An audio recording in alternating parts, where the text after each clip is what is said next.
Hello scientist. तो देखिए exercise 12.1 का अब फर्स्ट क्वेश्चन स्टार्ट करेंगे। तो साइंटिस्ट जो अपना 12.1 है इसके अंदर अपने को फर्स्ट क्वेश्चन के अंदर बोला इवेल्यूएट द फॉलोइंग लिमिट्स। अपने को कुछ लिमिट्स दे रखी है, ठीक है। जैसे कि साइंटिस्ट हमने अभी इंट्रोडक्शन के अंदर किया था कि लिमिट क्या होती है, ठीक है ना। तो देखिए फर्स्ट क्वेश्चन करेंगे इसके अंदर। जो साइंटिस्ट अपना फर्स्ट क्वेश्चन का फर्स्ट पार्ट है इसके अंदर अपने को गिवन कंडीशन दे रखी है limit x tends to 1। Limit x tends to 1 और x वाला फंक्शन दे रखा है एक x की पावर 3 माइनस एक्स की पावर 2 प्लस 1। ठीक है, ये एक फंक्शन दे रखा है जिसके अंदर x की लिमिट इसने 1 दे रखी है। साइंटिस्ट आपको पता होगा लिमिट का मतलब क्या होता है। मैंने आपको इंट्रोडक्शन के अंदर भी अच्छी तरीके से क्लियर कराया था कि इस लिमिट का मतलब ये नहीं है कि x की वैल्यू 1 है। यहाँ पे एक बार से आपको फिर से बता देता हूँ कि यहाँ पे x की वैल्यू 1 नहीं है, ठीक है ना। इसके कहने का मतलब ये है कि x टेंड्स टू 1, x की लिमिट यहाँ पे 1 है, यानी कि जो x की वैल्यू है वो 1 के इक्वल तो नहीं है लेकिन 1 के बिल्कुल आसपास है।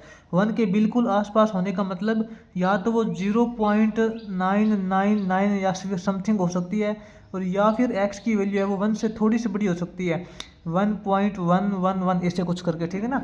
x की वैल्यू 1 के बिल्कुल आसपास है लेकिन 1 नहीं है, यही साइंटिस्ट लिमिट का मतलब होता है। लेकिन इसके अंदर ऐसा तो नहीं करेंगे कि x की वैल्यू यहाँ पे या तो 1 से थोड़ी सी बड़ी डालेंगे या छोटी डालेंगे, ऐसा तो नहीं करेंगे। x की वैल्यू तो अपने को यहाँ पे 1 ही डालनी पड़ेगी। तो देखिए इसके अंदर साइंटिस्ट लिमिट पुट करेंगे x टेंड्स टू 1, x की लिमिट 1 पुट करेंगे तो यहाँ पे जो अपना फंक्शन दिया हुआ है x की पावर 3 माइनस एक्स की पावर 2 प्लस 1। साइंटिस्ट यहाँ पे x की डायरेक्ट वैल्यू 1 पुट कर सकते हैं। x की डायरेक्ट वैल्यू 1 पुट करेंगे तो 1 की पावर 3 माइनस 1 का स्क्वायर प्लस 1।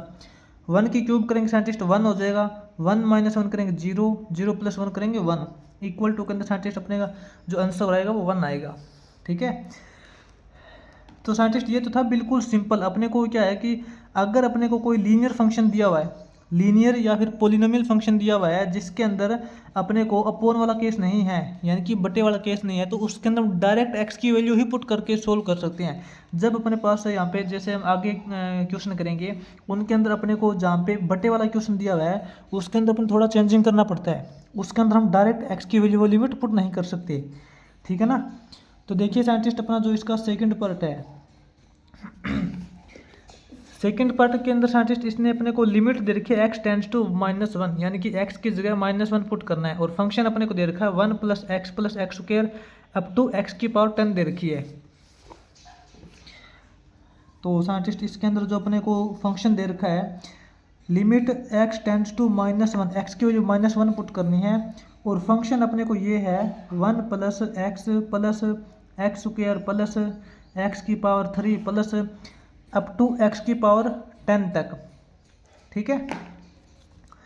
तो साइंटिस्ट इसके अंदर जब हम यहाँ पे देखिए एक्स की वैल्यू -1 पुट करेंगे, देखिए 1 प्लस एक्स की वैल्यू -1 पुट करेंगे साइंटिस्ट, -1 हो जाएगा, प्लस के अंदर एक्स की वैल्यू -1 पुट करेंगे, -1 का स्क्वायर प्लस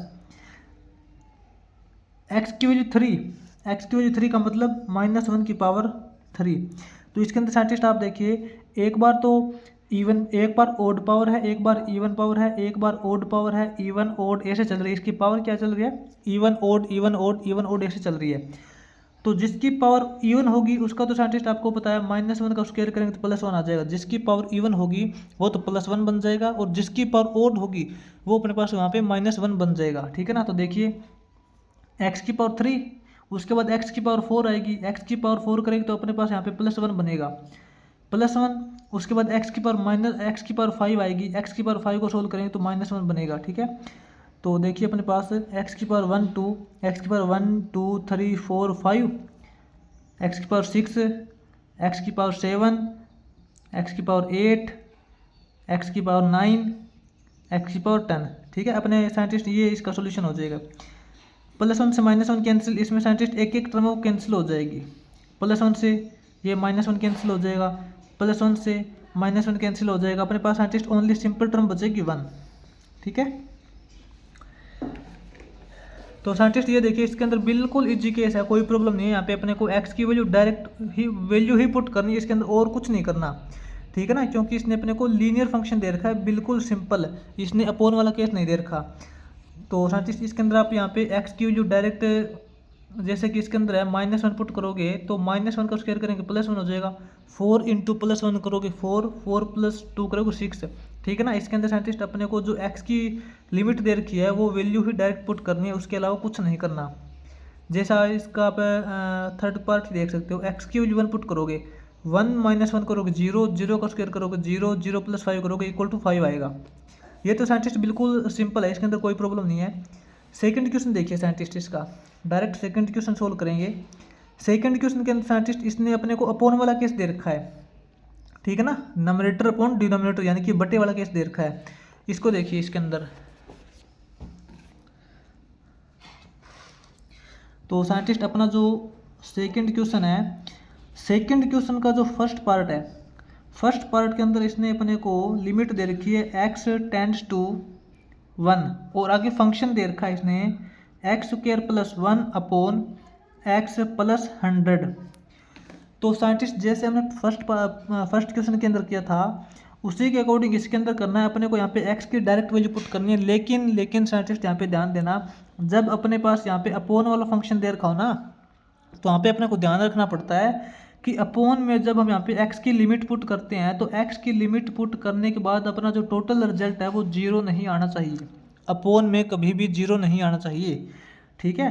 तो इसके अंदर देखिए साइंटिस्ट, जब आप यहाँ पे x की लिमिट 1 पुट करोगे, x की जगह 1 पुट करोगे, 1 का स्क्वायर करोगे 1 हो जाएगा, +1 हो जाएगा, अपॉन x की वैल्यू 1 पुट करोगे 1 + 100, अपना क्या रिजल्ट आएगा 1 + 1 2 अपॉन 101, ठीक है। इसका अपना ये रिजल्ट आ जाएगा। उसके बाद साइंटिस्ट जो इसका आगे आप कौन सा भी पार्ट देख सकते हो, ठीक है, आपको बिल्कुल इसके अंदर लिमिट ही पुट करनी है, इसके अलावा इसके अंदर ज़्यादा कन्फ्यूजन वाली बात नहीं है कोई भी। आप इसके अंदर ये देख सकते हो, सेकंड पार्ट भी देख सकते हो इसका जो साइंटिस्ट अपना है सेकंड पार्ट के अंदर इसने अपने को बोल रखा है x⁴ -3 into x⁴ +2 upon x⁴ -5x² +3x + 1, ठीक है। और इसने अपने को दी है limit x tends to 0, x की लिमिट 0 है, इसका मतलब अपने को इस फंक्शन के अंदर x की वैल्यू 0 पुट करनी है।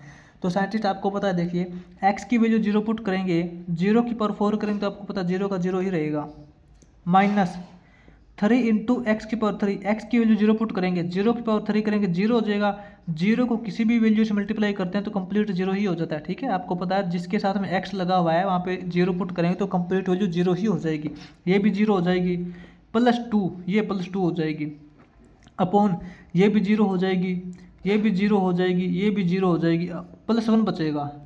तो देखिए साइंटिस्ट अपने पास क्या रिजल्ट आएगा 2/1, 2/1 का मतलब 2, ठीक है। तो इसका अपने पास सिंपल रिजल्ट आ जाएगा 2।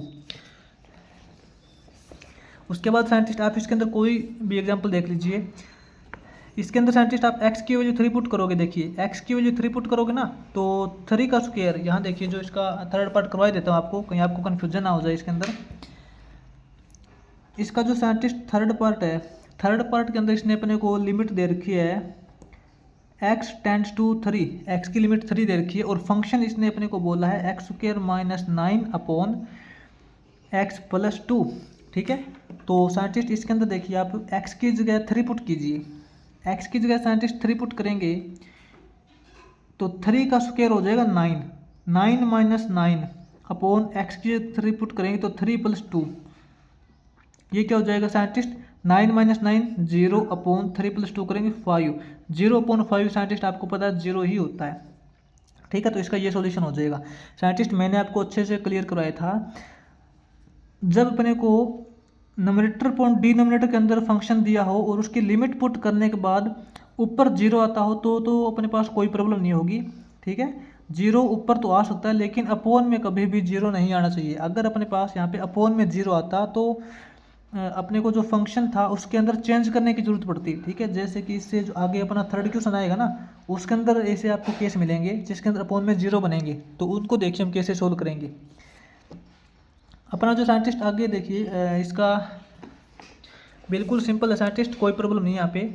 ये देख लीजिए, एक्स की वैल्यू 0 पुट करोगे इसके अंदर, एक्स की वैल्यू 0 पुट करोगे तो 1 + 0 करोगे 1 हो जाएगा, 1 का स्क्वायर रूट करोगे 1। इसी प्रकार ये हो जाएगा 1 + 1 करोगे 2, 2/1 हो जाएगा। ठीक है, इसके अंदर डायरेक्ट आपको वैल्यू ही पुट करनी है, बस आपको ध्यान रखना है कि कहीं अपोन में 0 तो नहीं बनता हो, अपोन में 0 ना बनना चाहिए। ठीक है, इसी प्रकार ये हो जाएगा साइंटिस्ट। यहाँ पे देखिए अपोन के अंदर 0 नहीं बनेगा। तो अब इसके बाद साइंटिस्ट आप देखिए, इसका जो आप 5th पार्ट देख लीजिए। ठीक है, आपको एक 5th पार्ट और करवा देता हूँ इसका। 5th पार्ट के अंदर इसने अपने को बोला है limit x tends to 1, limit x tends to 1, और फंक्शन दे रखा है ax² + bx + c upon cx² + bx + a। ठीक है, और साथ में इसने कंडीशन दे रखी है कि a + b + c not equal to 0, ये 0 की इक्वल नहीं है। साइंटिस्ट यहाँ पे आप देखिए, x की वैल्यू जब आप वहाँ पे 1 पुट करोगे, x की वैल्यू 1 पुट करोगे तो 1 का स्क्वायर हो जाएगा 1, 1 × a करोगे तो a का a ही आएगा, ये आपका b आ जाएगा प्लस c आ जाएगा, अपॉन x की जगह 1 पुट करोगे ये c आ जाएगा आपका, प्लस ये b आ जाएगा प्लस a। ठीक है ना, इसने बोला कि a + b + c 0 नहीं हो सकता, a + b + c इन तीनों का सम है वो 0 के इक्वल नहीं है, इसने अपने को पहले से ही बता दिया है। तो a + b + c upon a + b + c = 1। ठीक है, तो ये साइंटिस्ट बिल्कुल ईजी है। जो अपना इसके अंदर लिमिट की जो वैल्यू दे रखी है वो अपने को फंक्शन के अंदर डायरेक्ट वैल्यू ही पुट करनी होती है, उसके अलावा कुछ नहीं करना अपने को। ये तो बिल्कुल ईजी क्वेश्चन है। अब इसके बाद साइंटिस्ट अपना जो आगे 3rd क्वेश्चन आएगा वो देखिए।